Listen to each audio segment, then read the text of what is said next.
Dear colleagues, my name is Ludwig Kiesel from Germany, from the Department of OBGYN in Münster. I'm delighted to have the opportunity to present you two lectures on a very important topic within menopause. As you all know, this is supported by IMS, and the support as an unrestricted educational grant comes from Besan's Healthcare, and the companies had no role in the selection of the topics and of the speakers, and we are very grateful for that support. So as you know, the global society representing the entire subjects on menopause is IMS, with numerous webinars and all kinds of activities and conferences, as you will hear later on. And one of the major topics within management of menopause is to look at the lifestyle which we have to keep in mind. And this is a very broad subject, very complex, and I'm delighted to have two outstanding speakers presenting to you different aspects on this topic. And we will start first with Dr. Chika Anekwe, and I'm just briefly going to introduce her. She's board certified in general preventive medicine and public health, as well as obesity medicine. She's also certified by the National Board of Physician Nutritional Specialists, and she's the clinical director at the Massachusetts General Hospital Weight Center in Boston, Massachusetts.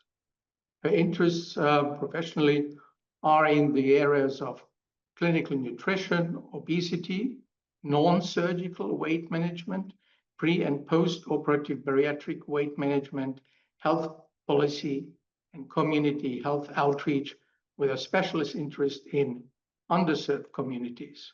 And she has authored numerous manuscripts, book chapters, and blog spots on the topics of obesity and weight management. She will give a lecture on the role of lifestyle medicine in menopausal health, a review on non-pharmacological interventions, and the questions will be we'll have at the end of the second lecture. So please welcome Dr. Anekwe. Chika, looking forward to your presentation. Thank you very much. So as Dr. Kiesel mentioned, I'm joining from the Boston area, just outside of Boston, and I know people are probably joining from all around, so welcome. So I'll get right in so we have time for both of our presentations. The title of my talk here is the same as the title of the manuscript that was recently published in the Journal of the International Menopause Society. So the role of lifestyle medicine in menopausal health. And this is a review of non-pharmacologic interventions. So here are the objectives for this talk. So I'd like for people to understand the definitions of menopause, perimenopause, and primary ovarian insufficiency, to recognize menopause as a normal life process, not a disease process, and finally to describe the role of lifestyle medicine strategies in menopause care. And so, as always, I always like to start off with some definitions, making sure everybody's on the same page. So what is menopause? So menopause is a life stage, typically in a woman's late 40s or 50s or early 50s, defined once 12 months have passed after the last menstrual cycle. And surgical procedures that damage or remove the ovaries can also result in the onset of menopause, regardless of age. So we have this little diagram here at the bottom that kind of nicely lays out reproductive years, typically 30 to 35 years in spanning in length of 30 to 35 years. Perimenopause stage lasts usually 3 to 7 years. And then in the last year of perimenopause, which you don't know you're in until you reach that 12 months mark, is where menopause actually starts. So 12 months after the last menstrual cycle. Different types of menopause. So because menopause is characterized by the permanent ending of a woman's menstrual cycles, it's clinically considered permanent loss of ovarian function. And so the different types are defined by the age at which they occur. So premature menopause is by definition before the age of 40. Early menopause is when it occurs between the ages of 40 to 45. And then the typical age for menopause is over age 45. Okay, so now what is perimenopause? So this is the transitional time, which typically lasts between 4 to 8, or I know it says in the diagram 3 to 7. So somewhere in that average, let's say 5 to 6 years, when the body experiences the natural decline in reproductive hormones, resulting in the end of a woman's menstrual cycles. And it's also known as the menopause transition. And so also I'd like to also kind of review the definition for what is primary ovarian insufficiency. So POI is a chronic condition characterized by the loss of normal ovarian function before the age of 40. It's also referred to as premature ovarian failure, but the preferred terminology is POI, primary ovarian insufficiency.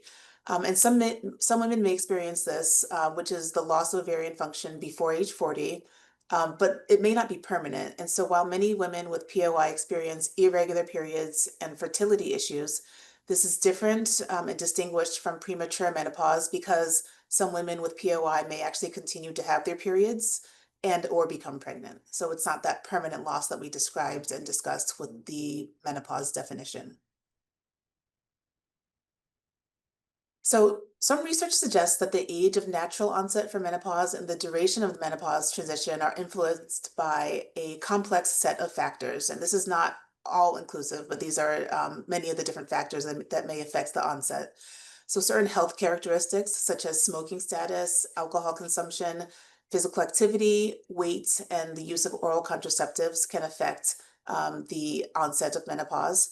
Certain socio-cultural factors may affect it as well. So educational level, and I found that one particularly interesting, which is really the thought behind the educational level affecting the onset of menopause is that it's found that those with lower educational level may have an earlier onset of menopause, typically and presumably due to the fact that they may not be aware of their different options when it comes to menopause care, and many may opt for an early or earlier than may have otherwise been thought of as the preferred route of a hysterectomy. And so that's the reasoning behind that one.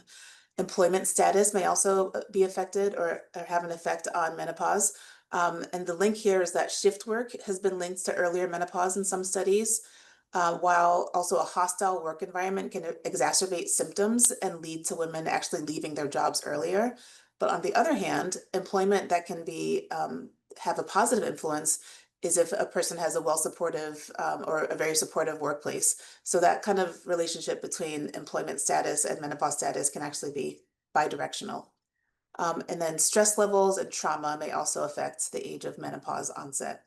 And then finally, different biological and medical influences may affect menopause onset. That can include genetics, autoimmune disorders such as thyroid or adrenal or diabetes, cancer treatments such as chemo or radiation, and then different pelvic surgeries such as oophorectomies and things that affect the actual cycle and the ability to produce hormones that can lead to menstrual cycling. So here we have a diagram showing the many effects of menopause. So, you know, the different symptoms that can occur. So it ranges from things that are neurological, like headaches, energy and sleep levels. Often women report physical and mental exhaustion or trouble sleeping, effects on the hair, skin, and nails, including thinning hair, weaker brittle nails, itchy skin, and dry skin. Mind and mood effects, such as mood swings or low mood in general, anxious feelings, irritability, difficulty concentrating, brain fog is often reported.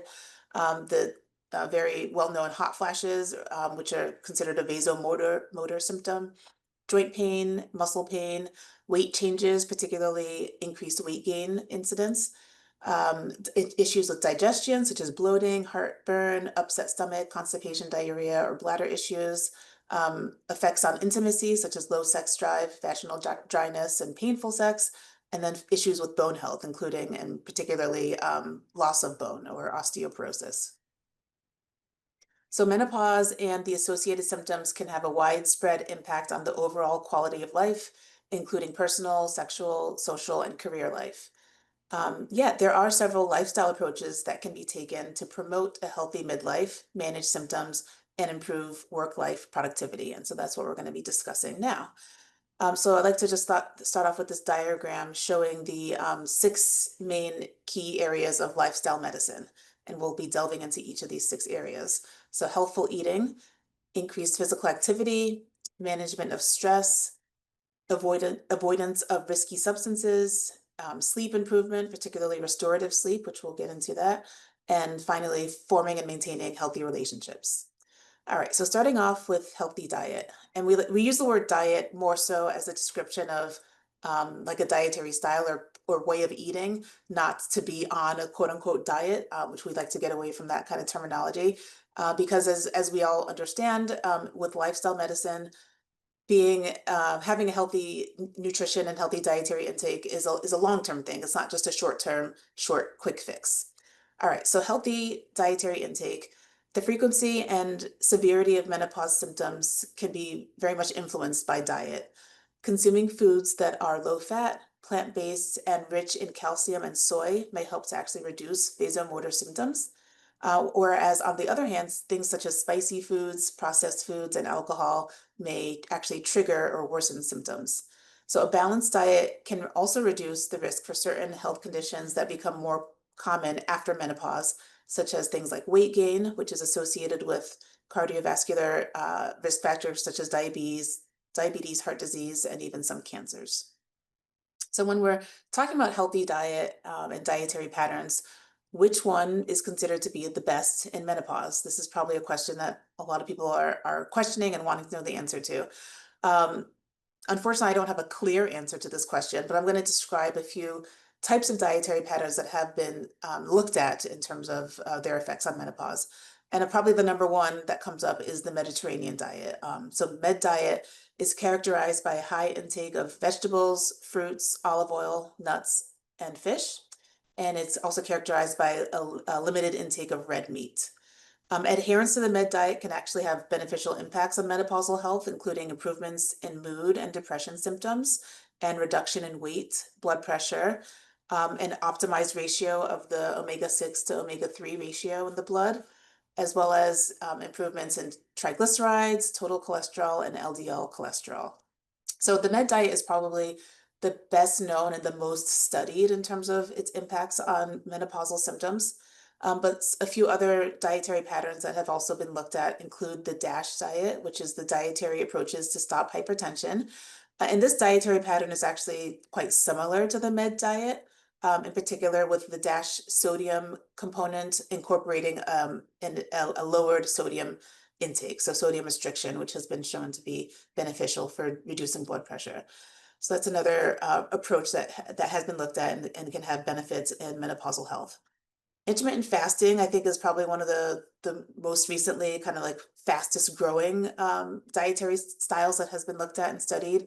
Unfortunately, there hasn't been a lot of work done on it in relation specifically to menopause, but as a style of eating, it has been shown to have benefits for improved glycemic control. And then lastly here, the vegan / vegetarian dietary style is very compositionally similar to the Mediterranean and DASH diets, particularly in its emphasis on plant-based food sources. So these are some patterns I think that have gained some attention, but I would say if I was pressed, I would say the Mediterranean diet has the most data and has been demonstrated to have the most beneficial effects for reducing menopause symptoms and reducing cardiovascular risk in this demographic group. When it comes to vitamins and mineral supplementation, calcium and vitamin D are very important for menopausal women. And here I've listed the recommended dietary intakes for these nutrients. So for calcium, 700 to 1200 milligrams daily for women aged 50 and greater.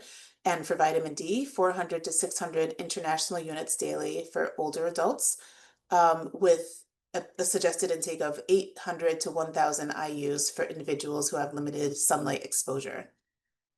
In general, a healthy diet can help to prevent nutritional deficiencies, but vitamins and other supplements may not be necessary for those who actually meet their needs naturally through the diet. For those who cannot meet their nutritional needs through diet, it should be considered to look at vitamin supplementation with the assistance and guidance of a healthcare provider. All right, so switching gears over to physical activity. So we know that weight gain during midlife and the menopause transition is very common. Nonetheless, it is important to maintain a healthy weight and level of activity in order to manage menopause symptoms and lower the risk for cardiovascular disease, diabetes, and cancer. And so we do know that exercise can improve physical fitness, mood, and sleep. And here we start to see some of the different lifestyle medicine pillars overlapping and interlacing, and whereas improvements in one can lead to improvements in others. So whether we're looking at a short walk or a full body workout, daily activity is definitely recommended for those going through the menopause transition and in menopause. And then specifically resistance training or weights carry the added benefit of improving strength, bone health, and helping to manage weight. So we do recommend both, but resistance training can have these additional benefits.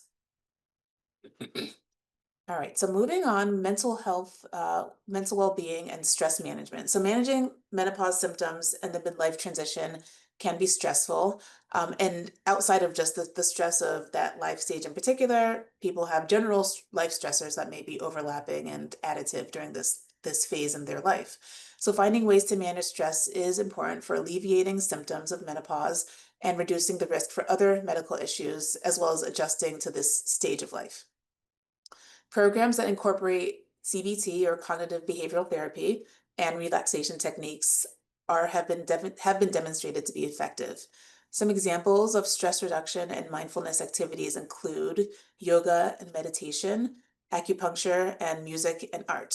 And just to kind of delve a little bit more into this subject of music and art, this was something that we actually were not able to incorporate in the manuscript, but I did want to share some of the information that we gathered, which was that participation in performing arts has been associated with numerous benefits for health and well-being, including being able to lead to increased physical activity, enhanced social interaction, opportunities for creative expression, cognitive stimulation, collaborative learning, and improved self-esteem. And so active engagement in music making, and in particular singing, has been linked to the prevention and reduction of depression, anxiety, and other mental health conditions. The sustained effects of music making can actually be attributed to neuroplastic changes within the brain. And so active music participation engages complex sensory motor processes, which promote strong integration between perception and action. And then specific to menopause symptoms, dance interventions in particular have been shown to improve psychosomatic symptoms among menopausal women, while regular exposure to relaxing music has been associated with enhanced sleep quality, improved quality of life, and alleviation of menopausal symptoms. So a lot of benefits there, and this ties into stress management, stress reduction, and mental health. Avoidance of risky substances is the next pillar. So during menopause, women should and are recommended to avoid or limit substances that can worsen their symptoms and increase their health risks, such as smoking, excessive alcohol, high caffeine drinks, and certain ultra-processed foods. Smoking in particular is linked to an earlier onset of menopause, especially heavy smoking. And while moderate alcohol use is actually associated with the later age of menopause, alcohol use in general can worsen other menopause symptoms such as hot flashes and sleep disturbances. So quitting smoking and moderating alcohol intake are crucial for heart health and for bone health, and for menopause control of menopausal symptoms. Avoiding triggers like caffeine and unhealthy foods can also help to manage hot flashes and improve sleep quality. Okay, and that brings us to the next pillar, which is restorative sleep. So sleep, I'll start actually with that last bullet point. So restorative sleep is a term that refers to the quality of sleep that leads to improved daytime function, including alertness, mood, energy, and overall well-being. So sleep really is a fundamental biologic process that plays a key role in the variety of endocrine, metabolic, cognitive, and emotional functions. And sufficient and restorative sleep is critical for the optimal functioning of all body systems. And poor sleep is linked to a broad range of adverse health conditions. So when we're looking at benefits of optimizing sleep quality, they are numerous. So when it comes to cognitive health, good sleep quality can help to improve cognition and lowers the risk of dementia. When it comes to bone health, it improves bone mineral density and reduces the risk of fractures. And these have all been demonstrated through various studies. Mental health, when it comes to mental health, those with optimized sleep quality will have better emotional regulation, executive function, and lower incidence of depression and anxiety. For metabolic health, we see improved glucose metabolism and insulin sensitivity. We have improved lipid regulation and appetite regulation, as well as lower cortisol, which can all overall lead to lower or improved maintenance of a healthy body weight. And then finally, for cardiovascular health, we see sleep is actually kind of considered like one of the pillars of cardiovascular health, whereas it can improve blood pressure regulation, autonomic function, heart rate variability, and vascular function. So some tips for improving sleep. So prioritizing sleep is important, especially for those who are experiencing sleep disturbances due to menopause. And creating a nightly routine can be very beneficial, which can consist of a consistent bedtime, reducing screen time about an hour before bedtime in order to help the mind and the body to wind down. And then, as we discussed earlier, avoiding caffeine, alcohol, and nicotine, particularly late in the day, can help with improving sleep. All right, before I kind of wind down in my talk here, I did want to address an important topic of the stigma of menopause and aging. So whereas we often think of pregnancy as a time to be celebrated and as a transformative life stage, it's often common to look at menopause and feel feelings of shame or having a sense of being devalued, women that are in this life stage. But we do want to encourage shifting that thinking and considering thinking about menopause as a similar transition to a new phase of life, one that can in particular bring new joys and experiences.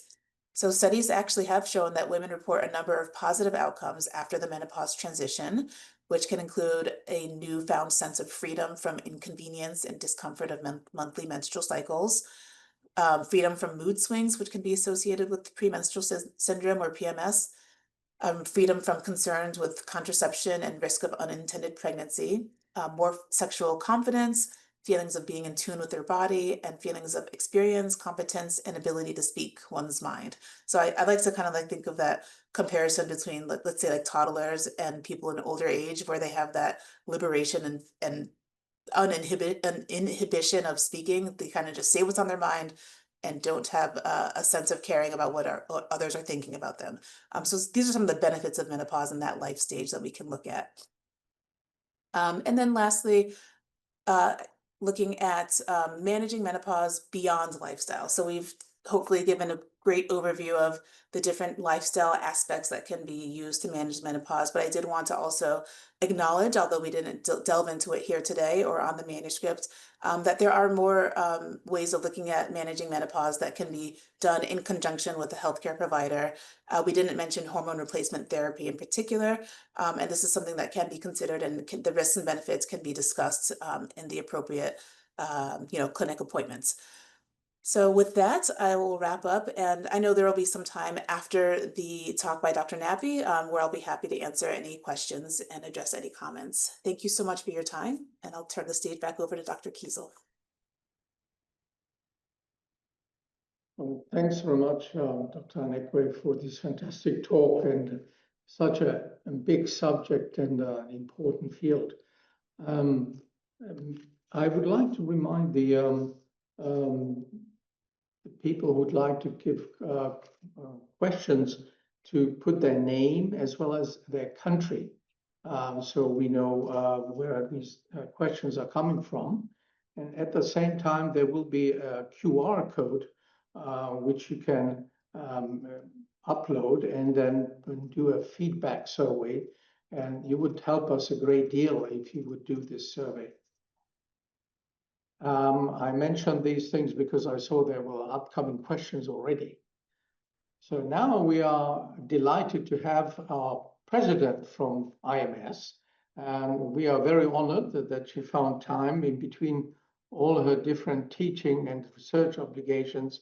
And I would like to welcome Professor Rossella Nappi. She will be talking about the lifestyle medicine as a must-have in the menopause toolkit. And I would like to introduce her very briefly, which is very difficult because of her long list of achievements. She's a full professor of obstetrics and gynecology at the University of Pavia. She's the chief of Research Center for Reproductive Medicine and Gynecological and Oncology Menopause Unit. And she's MD and PhD, gynecologist, endocrinologist, sexologist, and her major interests are in the field of psychoneuroendocrinology of female reproductive and post-reproductive life, and a special focus on women's health and women's sexual health. And she has published around 450 scientific articles with tons of citations, and she's a well-known speaker, and we always are very honored if she has time to speak on women's health, which is from adolescence to menopause.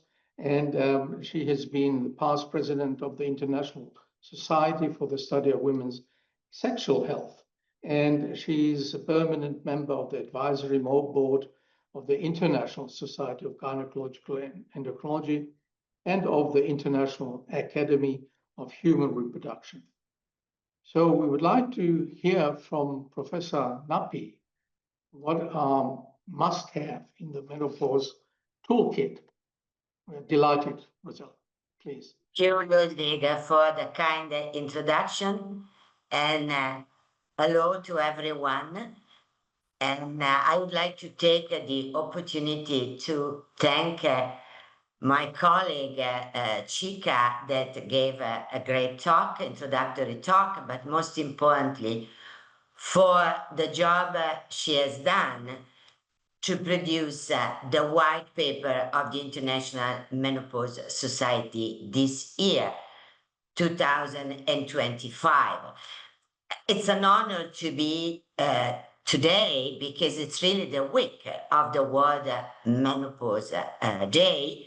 You see the new logo, and for this I have to thank all the team we have at IMS for producing this fantastic logo of the International Menopause Society. You know that we introduced the World Menopause Day in 2009 really to overcome the stigma and the taboo that Chika was referring to, and to help every healthcare providers in the world, along with all the patients they have, to speak about menopause aloud, because this is a very important topic, and this is the reason why we are all here.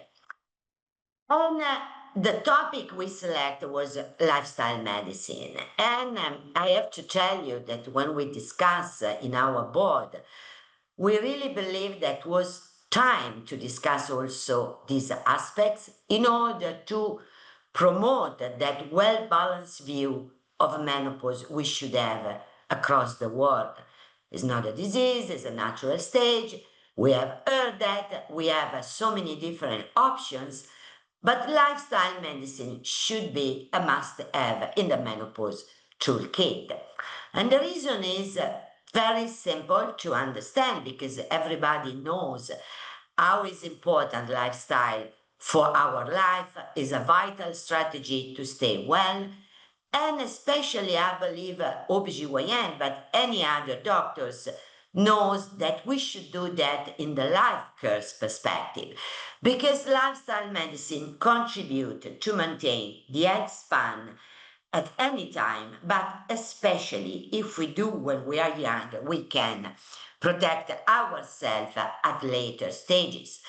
But there is no doubt that menopause, or the time of menopause, perimenopause, or in any woman over the age of 40, or in those women they are not lucky and unfortunately they enter menopause early, lifestyle medicine offers a promising non-pharmacological strategy to optimize health during the menopause very easily. However, it's very important I remind to everybody that even though I'm convinced, and Chika convinced me, that lifestyle principles may be or might be effective in the complex biomedical and psychosocial determinants of several chronic diseases of aging, offering better outcomes in women's health globally, it's also true that there is a lot of work to be done, proper study, controlling for many different aspects. And this is the reason why we select this topic, because we really need to understand better. And this is the reason why I will explain you a couple of general concepts of the importance of designing very good study to understand the impact of menopause in the aging process.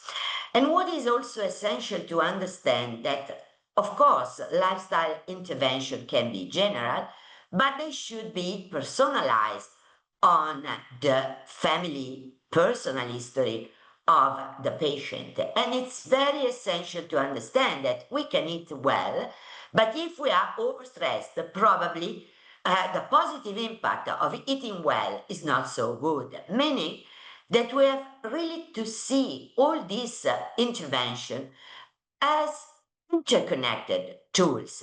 And if we really are able to put in motion the 6 pillars together, we are really capable of addressing many several symptoms and conditions associated with menopause, and remember, following the principle of health equity, because according to the different social-cultural environment and health system, we can really offer something that is not so expensive and can be accessible from many different people.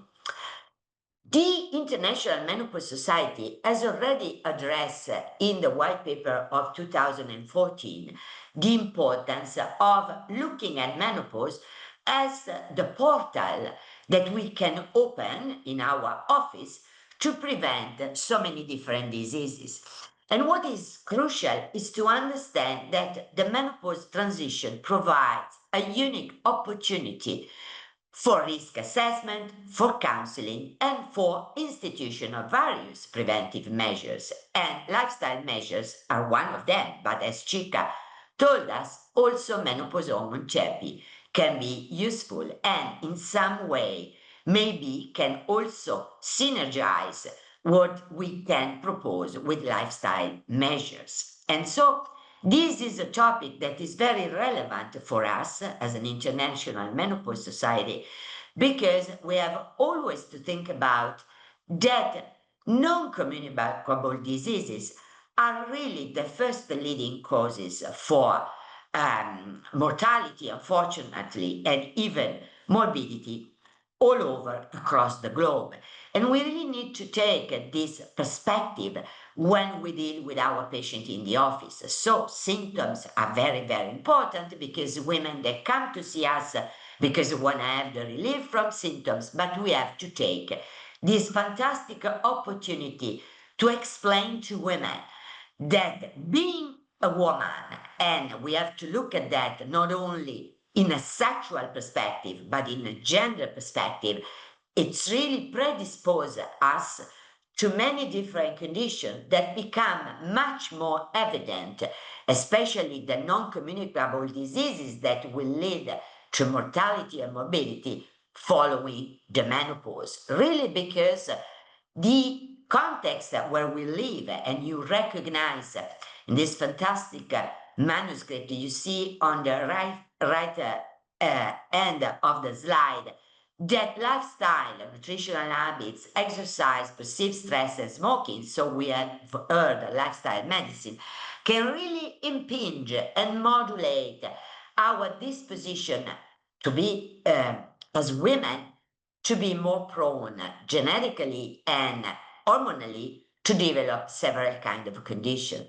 And there is absolutely no doubt that cardiovascular and cancer are the leading cause, along with diabetes and other health problems. And this is absolutely relevant following the age of 50. And for this reason, in the editorial that accompanied the white paper, I really introduce this very important concept that we have to look at menopause and at menopausal transition as a time in which hormonal changes, they are able to accelerate in some way the different mechanism we have in our body as a result of chronological aging. You know very, very well that as we age, we put in motion several different mechanisms. They are quite complex, and I don't want to spend so much time about this.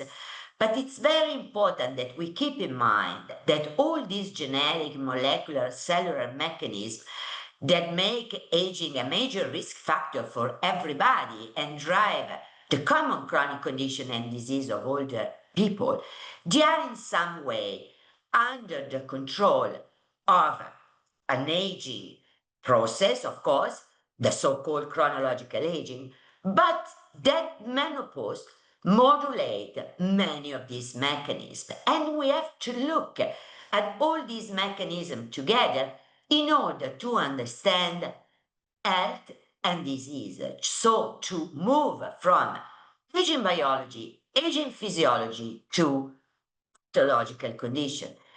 Now, if we look at all the different conditions that are related to aging, we will recognize many of the conditions that we are trying to prevent usually when we propose to our patient menopause hormone therapy.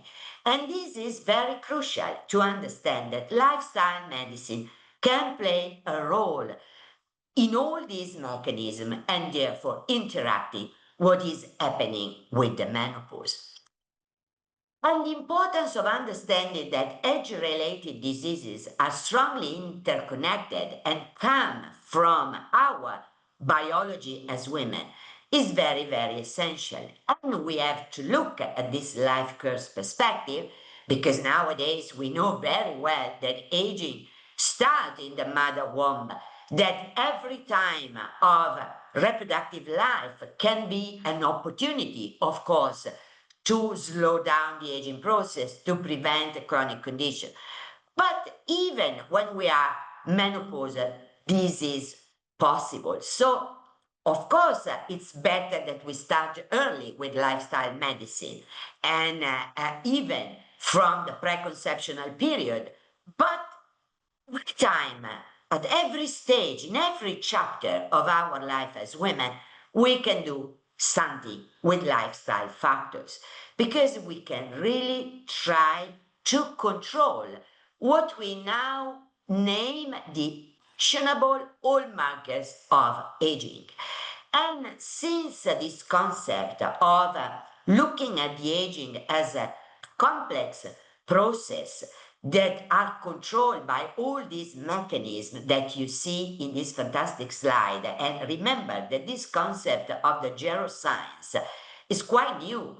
The NIH introduced this manifesto more or less 10, 12 years ago in order to say to people, listen, you have to study the aging process and all these factors all together, recognizing primary hallmarkers driving the aging process, recognizing antagonistic hallmarkers that constitute response to the primary alteration, and those hallmarkers that are integrative. And there are 12 hallmarkers, and you see that they are all cooperating in some way or antagonizing in the other way the process of aging. So our goal should be to slow down the process of aging and to try to potentiate the antagonistic mechanism that we have in there. And remember that very recently 2 hallmarks of aging have been added, and one is very easy to understand, that we know with the skin that we lose extracellular matrix with aging, and everybody knows that this is related to the aging process, to some exposome, an epigenetic one, but that estrogen can play a role. But you recognize a very new hallmarker of aging that is psychosocial isolation. And we have heard from Chika But this is also one of the pillars of lifestyle factors that now we know that also being connected can play a role. And to go back to our toolkit in the menopause, if you think about the wonderful work that Susan Davis and her team did in the past, and this is the last version of the toolkit for managing menopause that she proposed and we endorsed as the International Menopause Society, she was already clear in 2023 by saying that improving lifestyle factors should be a general advice in menopause management. And I have to tell you that also, for example, the European Menopause and Andropause Society endorsed this concept, and also the North American Menopause Society, now named the Menopause Society.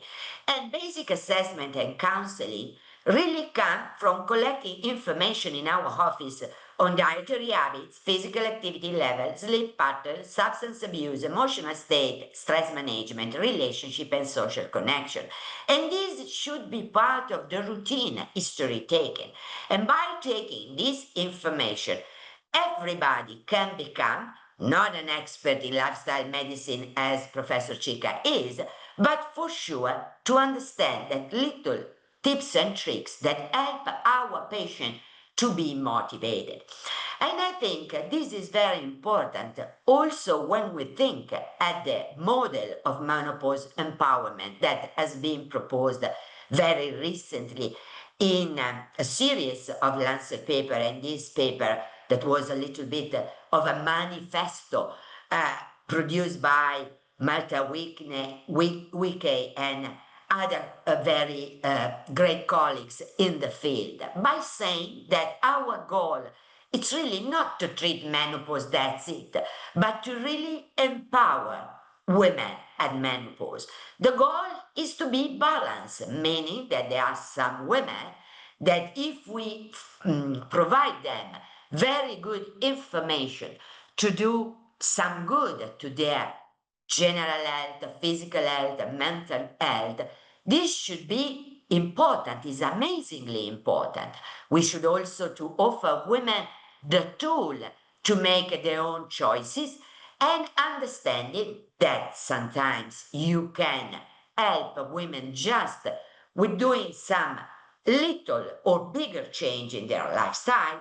Sometimes this is not enough, and therefore what we have to do, in my opinion, it's really that to think about that in the meantime, we raise awareness and we explain to women, think, and we educate women on lifestyle.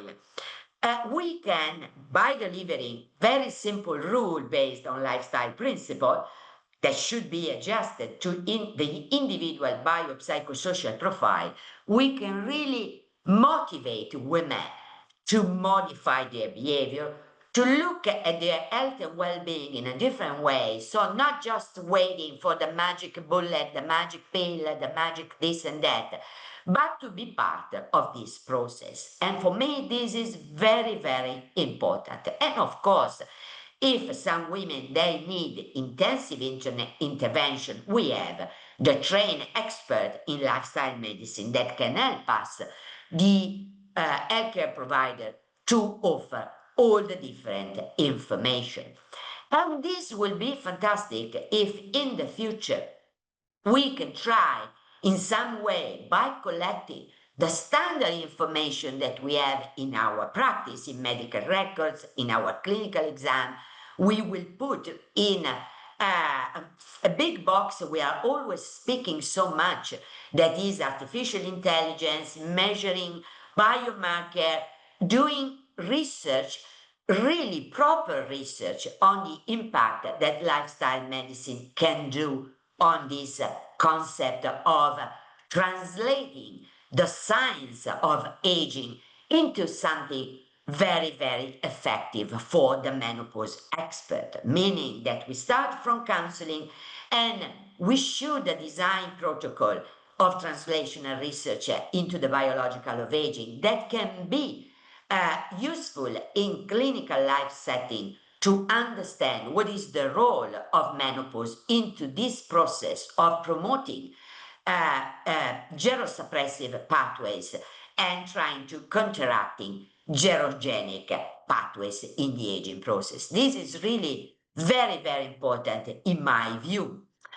And when we look at another very recent elegant manuscript that was published recently, you see first author Dr. Nash, really understanding lifestyle changes has been identified by this group of Menopause Priority Partnership as one of the top 10 menopause research priorities. I'm very happy about this because this is something we strongly believe as IMS as well.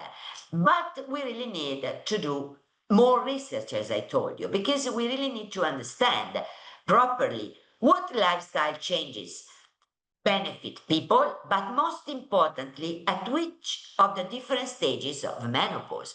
You know, for example, that we gain weight across the aging process, but we change our body shape in the perimenopause. So maybe proposing diet, exercise, reducing stress and other stuff, it's crucial in the early timing and not in the late timing.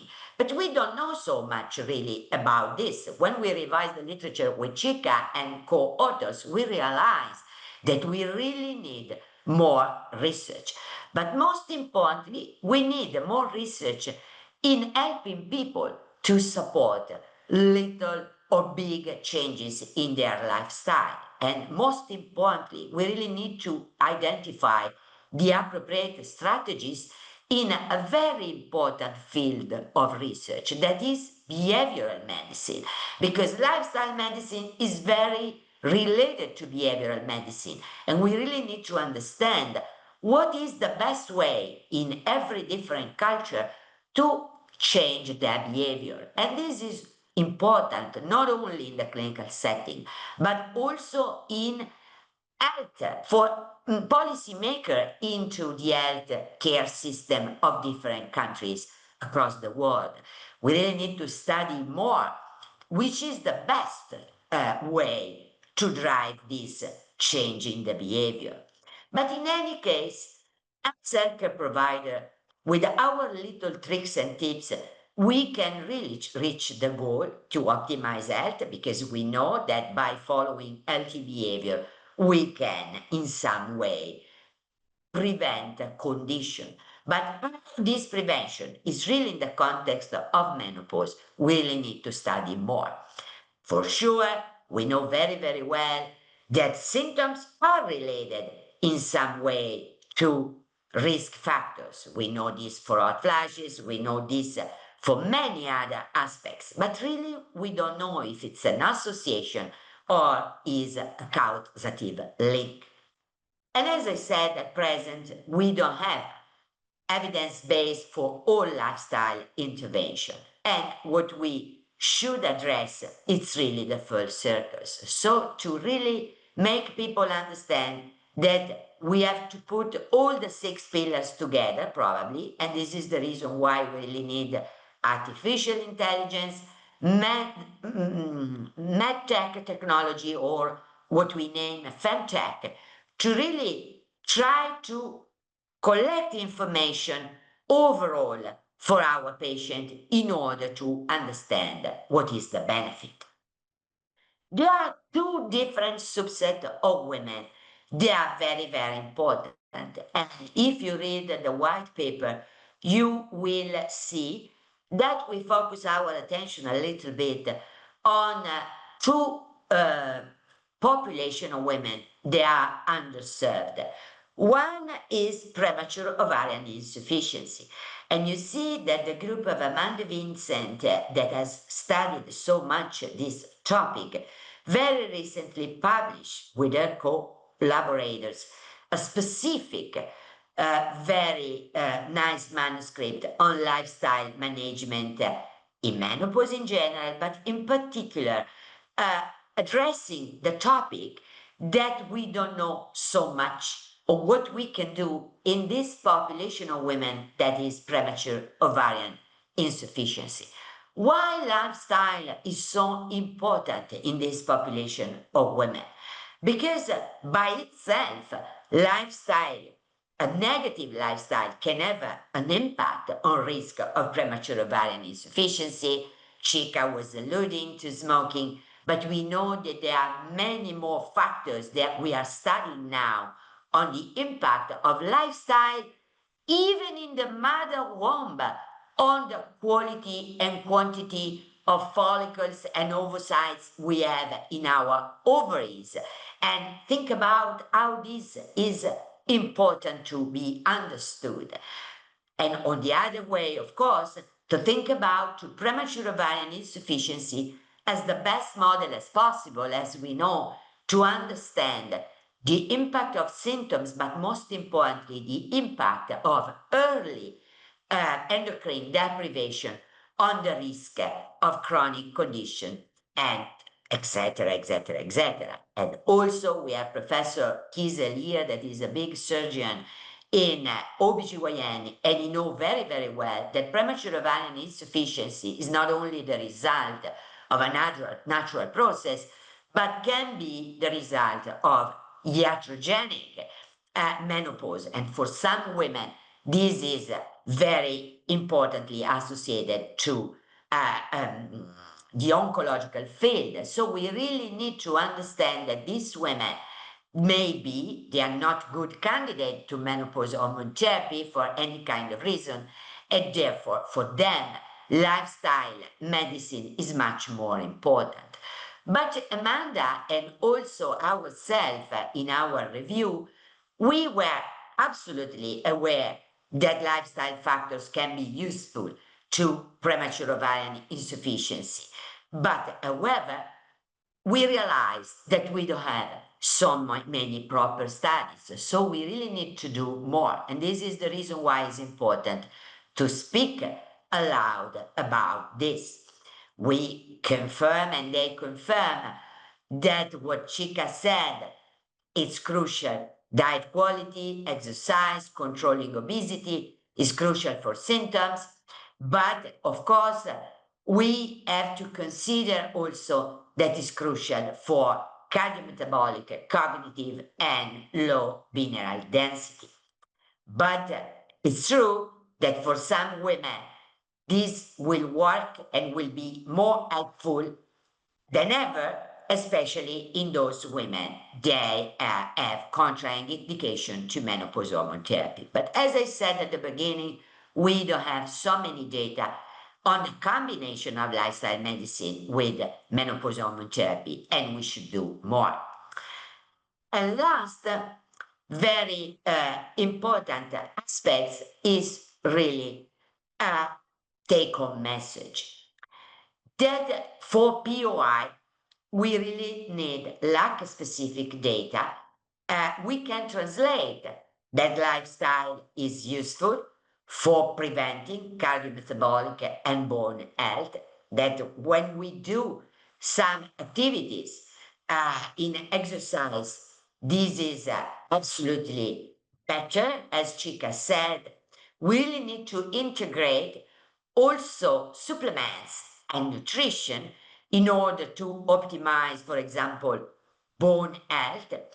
But most importantly, what we have to do for POI women is to promote information and education. And you remember that we produce some guidelines on POI endorsed by the International Menopause Society. And this is something that you can read as part of the activities of IMS. And a little focus, just to conclude, on a specific category of oncological patient. And keep in mind that lifestyle medicine and intervention have been studied very much in this patient. First of all, the one, they had contraindication to hormone therapy. And the big population we face every day in our office is breast cancer patient. But remember that lifestyle intervention produced some results in the literature according to some systematic review. but that were targeting specific endpoints. Obesity, because we know that overweight and obesity are a factor that are so crucial for breast cancer survivors, even in terms of cancer recurrence and lowering, for example, the high-grade inflammation that can be associated to the oncological process. And the existing literature out there on lifestyle intervention with dietary strategy are really devoted to this specific endpoint, okay? But remember that we don't have so many data. Depending on the latitude of the words, on race, on ethnicity, and on different timing, you can have in your intervention in respect to the time you enter the iatrogenic menopause due to chemotherapy or endocrine treatment. Therefore, even in this field, we need more research. And last but not least, lifestyle medicine, including all the technique that Chika already mentioned, been a very important tool for these women in targeting vasomotor symptoms. In the meantime, we were waiting for the discovery of new specific drug that we can use in this patient to relieve vasomotor symptoms. But again, we don't have so many opportunity to know if the combination of the different technique that is really lifestyle medicine. So lifestyle medicine is not just being on diet, it's not just relaxing, but is an approach that tries to change all the different dimensions of lifestyle medicine. And so this is the reason why, in my opinion, lifestyle medicine is a must-have in the menopause toolkit. This will help, of course, to treat menopause better, to manage menopause condition better in women across the world, but this is also a call to action to have more research in a multidimensional approach, meaning at every latitudes of the world. So I hope we will widespread the message of lifestyle medicine. October 18, that is the World Menopause Day, but every day in our practice, because for women, this is amazingly important. And with this, I thank you very, very much, and I'm ready to take your questions.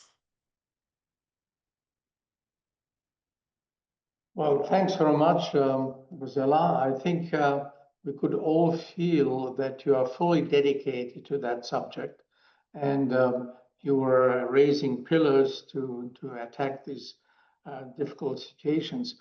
So now we've got some minutes left for discussion, and we've got quite a few comments and questions, and I would like to remind people putting their name and also their country of origin. So I will try to pull together the questions. We have an initial question. I think it's mainly to Chika about kind of recommendation. It says, it's from Ali Stripling saying, I recommend following PFC framework, which is protein, fat, and carbs, balanced macronutrients, and then focused on nourishment, etc. I'd love Dr. Mark Hyman's blood sugar solution recommendations, questions, thoughts. So do you think, what do you think about that? I think Chika is the best person to answer this. Yes, yeah. Chika? So, yeah, I'm actually not very familiar with Dr. Hyman's blood sugar solution recommendations. I might have to look that up while we're talking here, but I think I definitely agree with the no dieting, and I mentioned that in my talk, like the getting away from like this idea of a quick fix or something that you can just quickly do for a little while to lose weight or improve health. It should be a lifestyle change, something that can be done long term and consistent. And so there's so many different ways that can be achieved. I think the macronutrient breakdown is fine, like looking at protein, fat, carbs, not counting calories, but looking at like the overall percentage of the plate. I think that's a very fine approach. and trying to focus on the quality of the intake, not necessarily on the quantification and the tracking and the counting, because that can be tiresome and not easy to sustain. Yeah, I think there were some comments actually suggesting exactly that. Then we can maybe pick a question for maybe Rossella. Manuela Peretti asked a question. Many women complain they do not have time to focus on exercise and stress-reduced activities, being busy with family, work, old parents, and so on. How can we change their set of mind? Now, I guess you would need a few hours to do that, but can you give a short? Very difficult, but I thank Emanuela Peretti that she is a woman, a menopausal woman in Italy that opened an Instagram page. She's doing a lot for women in Italy. And she knows very well that women, they always say this, they don't have the time. But, really, this is behavioral medicine, Manuela. So to try to develop tips and tricks and to give the good advice to women. As Chika said, for example, according to the guideline, we need a certain amount of minutes to exercise, to do something good to your health during the week. But in the meantime that you reach that top, of activity, you can do even a little change in your life, and 6 different little changes can be translated into a better result. So by doing something in your life, what is affordable for you, this is the good way of starting, because of course it's very difficult. And also the other point is really that we really need to educate women during the life course. Our lifestyle is important, that you should not diet, but should need to eat well, select the good material for your family, for yourself. This is what we have to promote, really. A different approach, not a magic bullet that you do when you are fat or when you are having 50 hot flashes a day. So it's really a long process that you should do over the life of a woman. And every consultation you do to a woman, for many different reasons, can become something that will change her behavior. Great, thanks so much. Before going to the other questions, I'd like to remind the discussants to check on in chat. There is a QR code where you can actually give a survey and questions. Please fill out some points there. So I think it's a next question maybe for Chika on from Sarah Schenk, USA. She mentions that most women in the USA and in many other countries will find it difficult or impossible to access healthcare professionals with any training in menopause care. How would you suggest addressing this on an individual level and systemic, please? Apart from that, she congratulates her for the talk. I think this is something of a tedious year-long training, but maybe Chika has a short answer to that. Yes, I think it's a very important question. So, I mean, oftentimes it does put the burden on a woman to seek a provider who does have some experience or training or expertise in the subject matter. And it may take a couple of times of, looking for second opinions, even third opinions. I don't know off the top of my mind of any like consolidated source of such people. So it might actually have to be from like word of mouth or, looking in your area at who is, known to be providing such care. But in general, I think there definitely is a need for increased training and increased knowledge in the field. And even also just acknowledgement of when a person is not up to date on such recommendations or practices. Because a lot of times if a provider or practitioner doesn't know, like up to date recommendations, they might just say that they don't exist or that there's nothing out there, as opposed to maybe humbling themselves and saying, I don't know, maybe you can seek out care or search for a care that can help the patient. Yeah, I think this is an important point, which is also relevant in many other specialties of our field, and it applies also to Germany, where we have a lack of, first of all, good training, and second, there is a no good list where patients could look it up. That would be helpful, but as you said, maybe one can hear about it. So I think I moved to a question from Italy. Maybe it would be good for Rossella. Maria Konietzka from Italy asked, in your experience, what is the percentage of ovulation cycles in last 5 years before menopause in women who have regular cycles? So, This is a question that is more for an infertility expert, but I can answer, of course, yeah, because infertility is one of my topic. It's really depending on many different aspects. And we don't have a real number, but we know that women that can ovulate, and in my experience is around 15-20% very well, even until the last menstrual period. This is the reason why we recognize so many different trajectories into the stroke criteria of entering menopause. There are some women, they do not have ovulation anymore, and they just ovulate once in a while, or they stop ovulate completely in the last year, 2-3 years before the last menstrual period. Another they ovulate, and this is the reason why we really need perimenopausal contraception, because it's important to remember that it's very difficult to have an healthy baby in your hands following 45 years of age with your eggs, but on the other way around, you can be pregnant and you can have abortion, pathologies, malformation, etc., etc., etc. And so you may have unwanted pregnancy.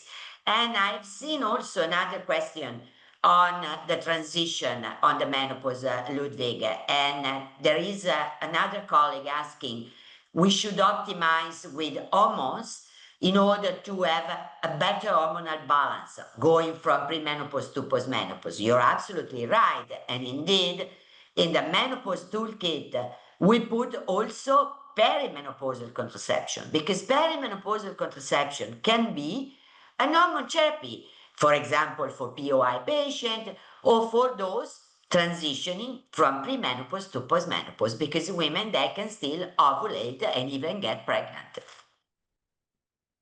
thanks so much. In the meantime, there were several discussants mainly from the USA. They mentioned that the Menopause Society in the US has a provider database. So there is a list of certified menopause experts on their website. And the second point, which has been asked quite often, is how the participants can actually look at the videos. So even non-members can look on YouTube, I heard. So you can actually go there and have the lectures. That's what I heard. So there is a way to look it up. I would like to add something, Ludwig. I'm very much aware that we really need to implement the healthcare provider that has such kind of ability to coach women during the menopause. And agriculture should have her own coaching. As an international menopause society, what I want to tell you, however, that we really need to be careful, meaning that we have to prove in good studies as much as we can, because every individual, as I told you, has his own biopsychosocial history, okay? But we really need to produce good evidence-based data that if you eat this or you eat that, you may obtain some specific endpoints, because this is really crucial, okay? We have the general well-being, we have a general concept of healthy aging, but our ability should be to study what is the best exercise and even the best group of muscles that we have to train, for example, to obtain the specific results. And only putting together many different competencies from nutritionist, personal trainer, and expert in many different areas, we can really produce such beautiful change. But of course, starting from a starting point, being expert of lifestyle medicine in menopause, this should be a goal of some practitioner because it for sure is useful. Thanks for the suggestion. There are now coming back to maybe Chika could answer these to diet and several questions on intermittent fasting.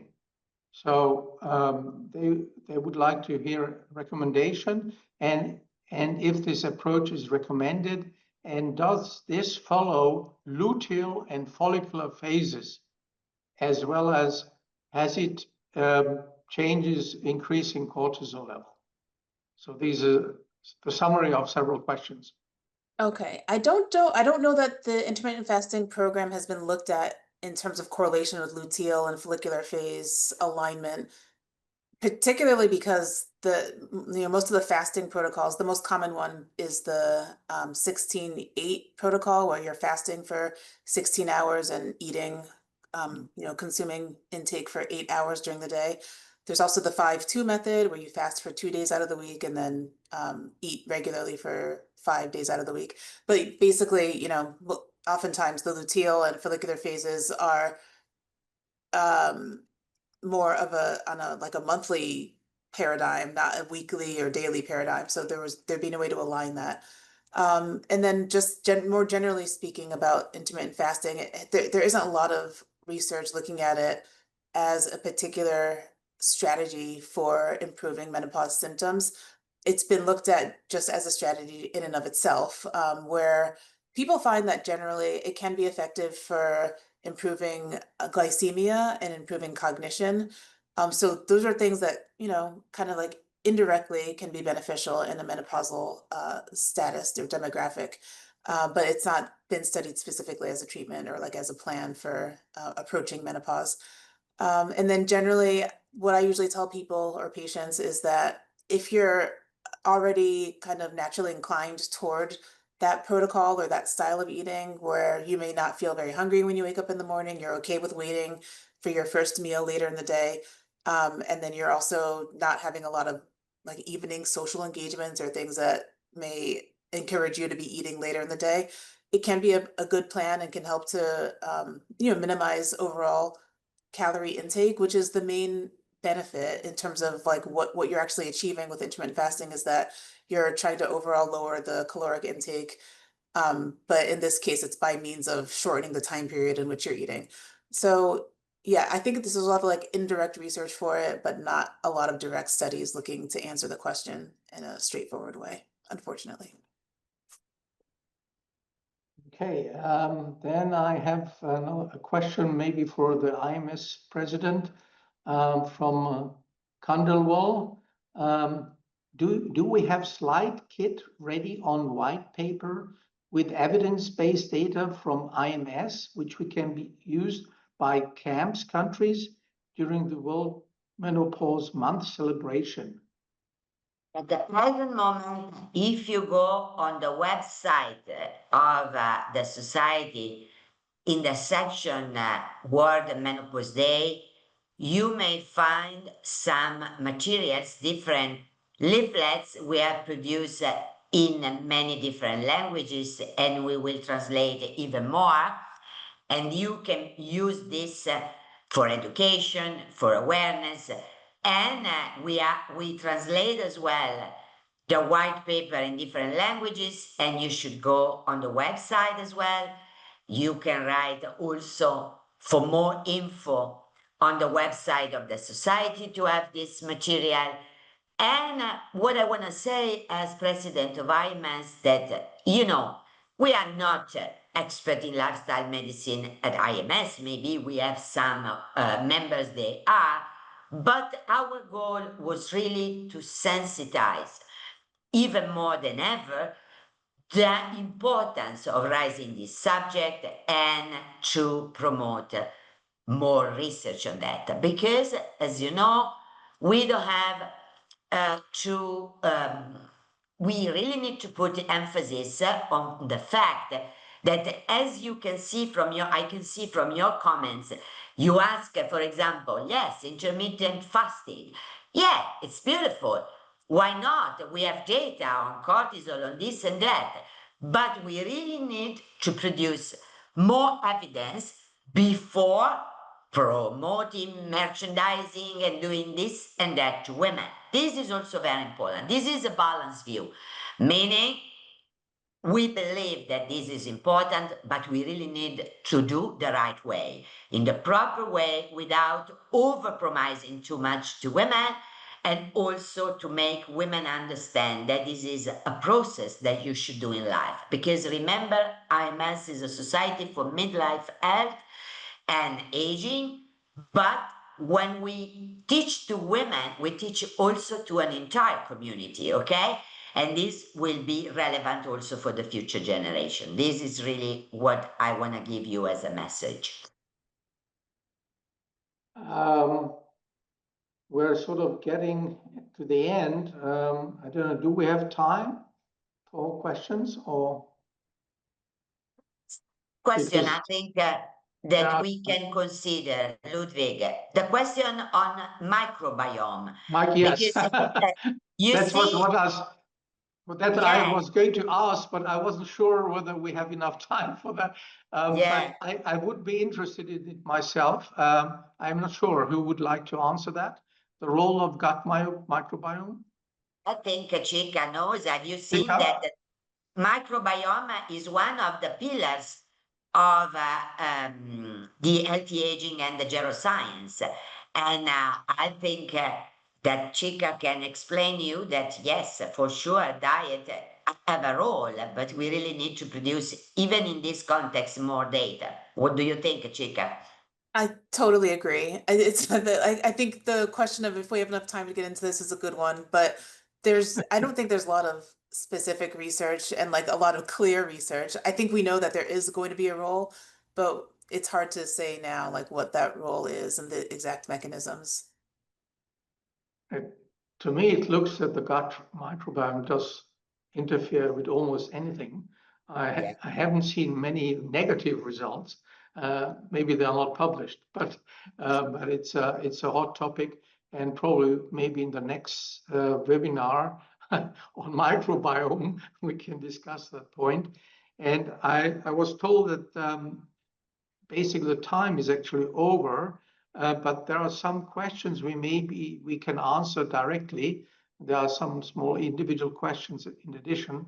So maybe the speakers have some time to do that. And so we have a few more slides for you. And maybe Julia can show me some of them. First of all, I'd like to finish off telling you that the International Menopause Society has lots of activities. It starts, of course, with the meetings. The next one in Rio, as you've seen, and I will show you the slide again. And there are many other things: the journals, the informations, organizing the local camps, hours. Then there are Menopause Day, and you can see most of it if you go on the website shown below, imsociety.org. And of course, we would like to increase membership, and because we are going to have more influence if we have more members. And here you can see the offers of the society to the IMS members.